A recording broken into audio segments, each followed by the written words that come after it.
അപ്പോൾ നമ്മളെ എറണാകുളത്ത് നിന്ന് തൃശ്ശൂർക്ക് പോകുമ്പോൾ നമ്മൾ ക്രോസ് ചെയ്യുന്ന ഒരു മെയിൻ ആയിട്ടുള്ള പാലാണ് മാർത്താണ്ഡവർമ്മ പാലം. ഇതെവിടെയാണ്? നമ്മളെ സ്വന്തം ആലുവയിൽ.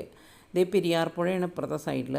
ഭയങ്കര മനോഹരമായ ഒരു കാഴ്ച തന്നെയാണ് അല്ലേ അത് ഇങ്ങോട്ട് കഴിഞ്ഞ് കഴിഞ്ഞാൽ ഉടനെയാണ് നമുക്ക് കുറേ ചിപ്സിൻ്റെ ഷോപ്സും ഒക്കെ കണ്ടു കിട്ടും.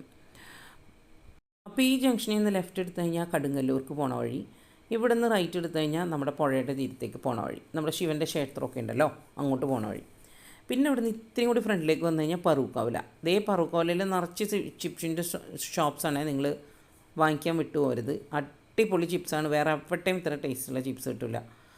അത് കഴിഞ്ഞ് ഇച്ചും കൂടി ഫ്രണ്ടിലേക്ക് വന്ന സെമിനാരിപ്പടിയും പിന്നെ നമ്മുടെ രണ്ടാമത്തെ പാലം മംഗലപ്പുഴ പാലം. അത് ഞാൻ അടുത്ത വീഡിയോയിൽ കാണിച്ചു തരാം കേട്ടോ. അപ്പോൾ ഒരു നൊസ്റ്റാൾജിയ ഉണ്ടല്ലേ നമുക്ക് നാട്ടിലെ സ്ഥലങ്ങളൊക്കെ കാണുമ്പോൾ പുറത്തിരുന്നുണ്ട്. എന്താ അല്ലേ ഒരു രസം. അപ്പോൾ